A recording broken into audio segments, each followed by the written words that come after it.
pues estamos un día más en Salud es Más, que es un espacio de Sur donde hablamos de salud y bienestar, y hoy estamos con Antonio Narváez, que es jefe de traumatología, cirugía ortopédica y medicina deportiva de Vitasanit. ¿Qué tal? Hola, buenos días, Ana. Muy bien, gracias. Pues hoy vamos a hablar contigo de lesiones de hombro, especialmente del manguito rotador, que luego nos explicarás lo que es, y también de lesiones de bíceps. Y quería empezar por las lesiones de hombro, que nos cuentes cuáles son las más habituales. El hombro es una articulación que da una patología bastante frecuente en la consulta. De hecho, es la tercera causa de asistencia a una consulta de traumatología. Primero está la columna, segundo la rodilla y en tercer lugar el hombro. Y dentro del hombro la patología del manguito, las lesiones del manguito son las más frecuentes. Y normalmente las lesiones se producen por una actividad deportiva o por movimientos que se repiten o son de tipo degenerativo. Hay muchos factores que lo provocan. La más frecuente es degenerativa. Con la edad, igual que aparecen las arrugas en la piel o que aparece el pelo se torna blanco, el manguito se rompe. Esa es la más frecuente. En los jóvenes suelen ser lesiones traumáticas, fundamentalmente. Y en los trabajadores de esfuerzo, los movimientos repetitivos, sobre todo con las manos por encima de la cabeza, suelen ser causas de lesiones del manguito rotador. Bueno, pues estamos hablando del manguito rotador y seguramente que alguno de nuestros espectadores está preguntando qué es el manguito rotador, así que cuéntanos qué es y cuáles son los factores de riesgo para lesionarse. El manguito rotador es un conjunto de músculos que hay entre el hombro y la escápula que le dan estabilidad al hombro y al mismo tiempo mueven el brazo y lo llevan a cualquier lugar del espacio. Entonces, este conjunto de músculos se deterioran con el tiempo. Hay una serie de factores de riesgo que contribuyen a ello. Por ejemplo, hay personas que lo mismo que tienen el ojo de un color o el pelo de un color, tienen el acromio, que es un hueso que hay en la parte superior. Acromio es un huesecito que hay en el techo del hombro, por encima del manguito, con una especie de gancho o pico. Estas personas tienen más frecuencia lesiones del manguito rotador por roces continuos contra ese pico.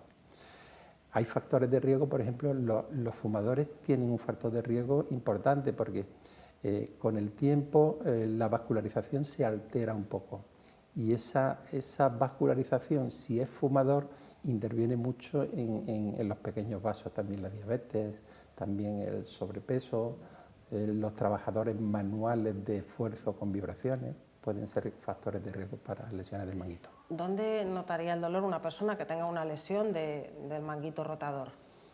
La lesión del manguito rotador produce dolor fundamentalmente en la zona del deltoides, abajo. Y es un dolor mecánico, sobre todo cuando se eleva el brazo por encima del nivel del hombro, se hacen trabajos con las manos en alto, y es un dolor nocturno también, es un dolor que despierta al paciente por la noche. ¿Y se puede tener el manguito rotador roto o con un desgarro o con algún tipo de lesión y no saberlo, no darte cuenta porque no da una sintomatología clara? Es posible. Hay personas que pueden tener el manguito roto y no dar sintomatología. De hecho, a partir de los 40 años, aproximadamente el 15 o 20% de los pacientes pueden tener roto el manguito y no dar sintomatología. Y a los 80 años, el 50% lo tienen roto. Cuando es una rotura importante, una rotura masiva o una rotura grande, sí provoca sintomatología, sí da dolor. El hecho de que no dé dolor en algunos casos es como son varios tendones, unos compensan a otros. Entonces puede hacer una movilidad y una actividad sin dolor. Pero cuando son roturas grandes provocan dolor y hay que valorarlo. Porque el manguito rotador, ¿cómo se trata? Si tienes alguna lesión, desde las más leves hasta una rotura importante. Las lesiones del manguito comienzan, en el caso del roce que hablamos antes, con una bursitis, una inflamación de un tejido blando que hay ahí que se llama bursa, y esto provoca dolor. Si progresa, se rompen los tendones. Hay roturas parciales, roturas completas, entonces el tratamiento va en función de la lesión que haya previamente. Si es una bursitis, el tratamiento consiste mediante artroscopia, una cirugía mínimamente invasiva, quitar esa bursa y limar ese hueso, ese acromio que comentábamos antes, ese gancho que provoca lesiones del manguito. Si el manguito está roto y da sintomatología, pues hay que repararlo. hay que ponerlo en su sitio natural, suturarlo y hacerle tratamientos a veces con medicina regenerativa que favorece la curación de esa reparación que nosotros hemos hecho. Y en algunos casos hay roturas masivas que no son reparables, entonces en esas roturas masivas el tratamiento es una prótesis de hombro, si hay sintomatología. Porque la fisioterapia puede ayudar en este tipo de lesiones si son leves. Claro que sí. El tratamiento inicial en las lesiones del manguito, antes de la cirugía, es un tratamiento con reposo relativo, fisioterapia para potenciar ese músculo que está lesionado y cierta inmovilización en los estadios iniciales. Eso puede ir bien en un porcentaje alto de pacientes. La fisioterapia en el primer estadio de tratamiento es fundamental. Porque el reposo debería ser absoluto o primero reposo y luego se va recuperando. Efectivamente, el primero el ejercicio. Un reposo relativo, no hay que estar inmovilizado completamente, pero a veces si el dolor es importante con un cabestrillo es una medida buena inicialmente. Tratamiento médico con antiinflamatorios y fisioterapia, con técnicas para el dolor y para bajar la inflamación. ¿Cómo se diagnostica? Hablabas antes de la bursitis, ¿una tendinitis, una bursitis o un desgarro? En medicina casi todo es igual. Primero hablar con el paciente y preguntarle qué le pasa, dónde le Primero duele. la exploración clínica, Totalmente, ¿no? fundamental, en medicina es fundamental.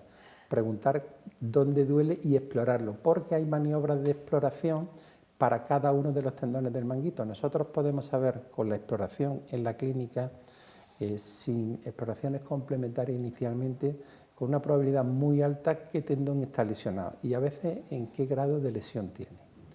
Una vez que sepamos exactamente dónde pensamos que está la lesión, pues podemos pedir una ecografía o una resonancia magnética, que es la prueba más fiable o más fina para diagnosticar lesiones del manguito rotador.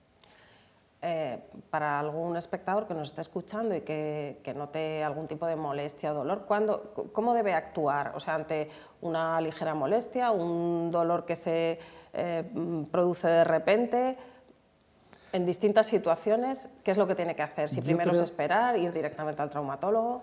Yo creo que inicialmente, si ese dolor se produce con alguna actividad intensa, por ejemplo, un deporte repetitivo no habituado previamente, debería estar un poco de reposo y quizás consultar a su médico de familia. Probablemente con un poco de reposo y medicación se solucione. Si no es así, pues debería acudir al especialista en traumatología, porque algunos casos no se resuelven inicialmente y tenemos que actuar nosotros. ¿Es un tipo de lesión que se da igual en hombres, en mujeres, o hay alguna diferencia en el manguito rotador, o sea, en las lesiones de manguito rotador en alguno de los dos sexos? No hay una prevalencia importante de un sexo sobre otro, no existe esa prevalencia.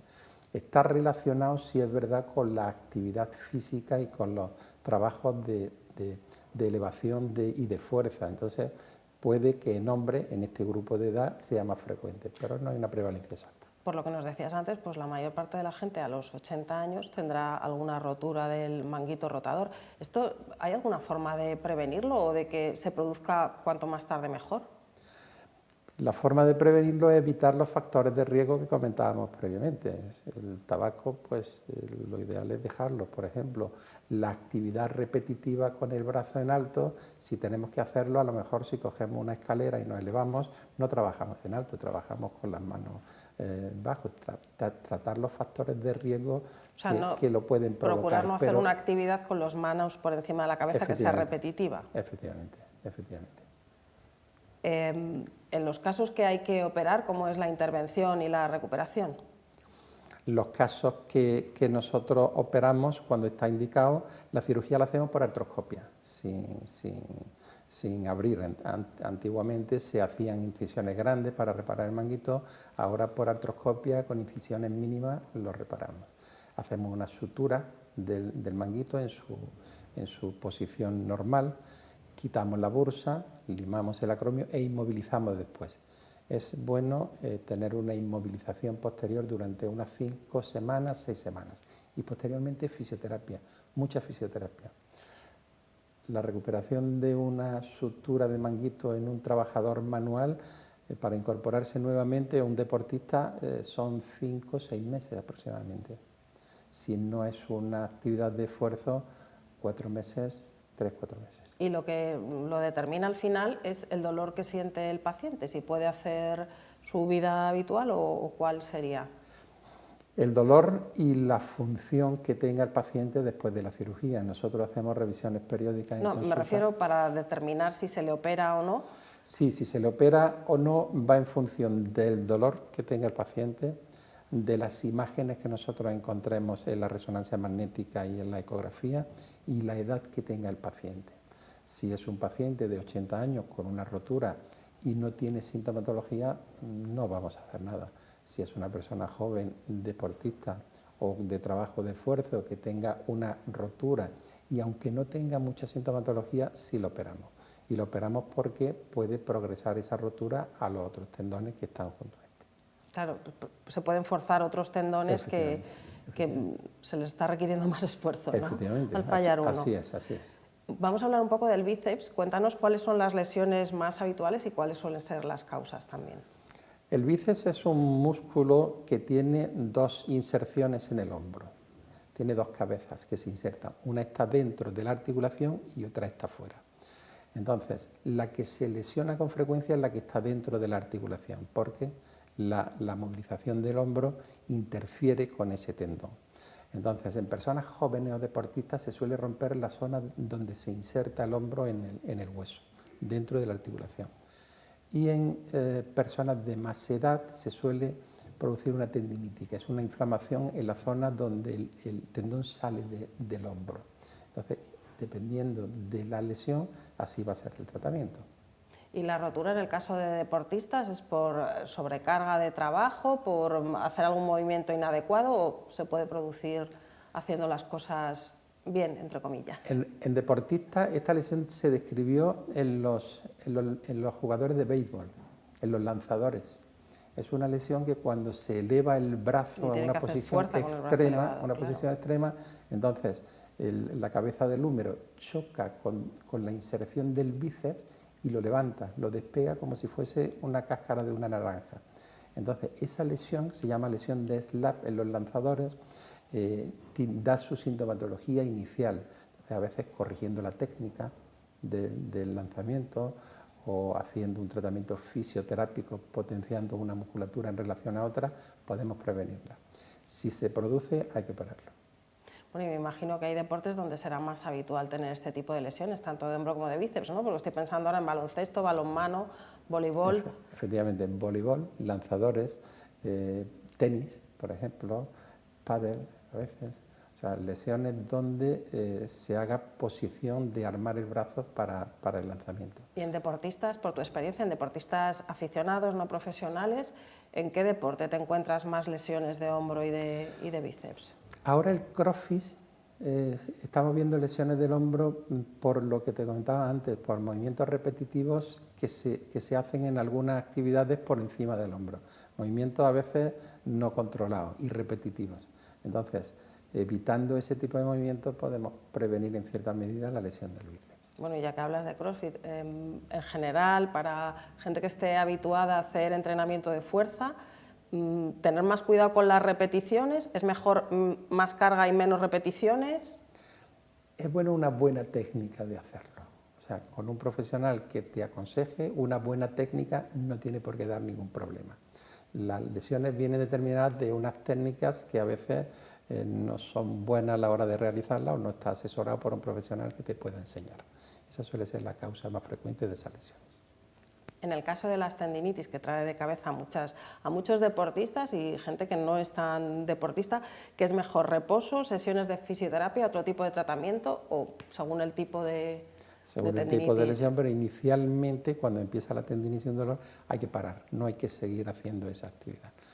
A veces parando un poco con un antiinflamatorio y un reposo relativo se puede retomar la actividad después y no pasará absolutamente nada. Si no se hace así, puede progresar hacia alguna de las lesiones que comentábamos antes, se puede romper el bíceps o se puede arrancar de su Y el inserción. reposo acompañado de fisioterapia pues también sería... Por supuesto, la fisioterapia siempre en estadios iniciales, las lesiones tendinosas va muy bien. Distintas técnicas de los fisioterapeutas van muy bien para esas lesiones. Y en caso de que sea una tendinitis ya que sea cronificado. Entonces, a veces los tratamientos con medicina regenerativa van muy bien. El plasma rico en plaquetas, puesto ecoguiado en la zona de la lesión crónica, en mi experiencia va bastante bien. Y si no se soluciona con unas medidas conservadoras, como hemos comentado, pues la cirugía es el último paso. Siempre es el último paso, la cirugía es cuando ya no se puede... Efectivamente, intentamos hacer siempre tratamientos conservadores, ¿no? Y si de inicio vemos que hay una lesión importante, pues indicamos cirugía de entrada, no hay que esperar un periodo de tratamiento conservador, porque sabemos que va a terminar con la cirugía. Pero en general comenzamos siempre con tratamiento conservador. Pues Antonio Narváez, un placer hablar contigo, hemos aprendido muchas cosas más de las lesiones de hombro y de bíceps y sabemos que tenemos que cuidarlas porque queremos llegar a los 80 o más con el hombro y el bíceps en el mejor estado posible. Seguro que sí, seguro que sí. Gracias a vosotros por la invitación.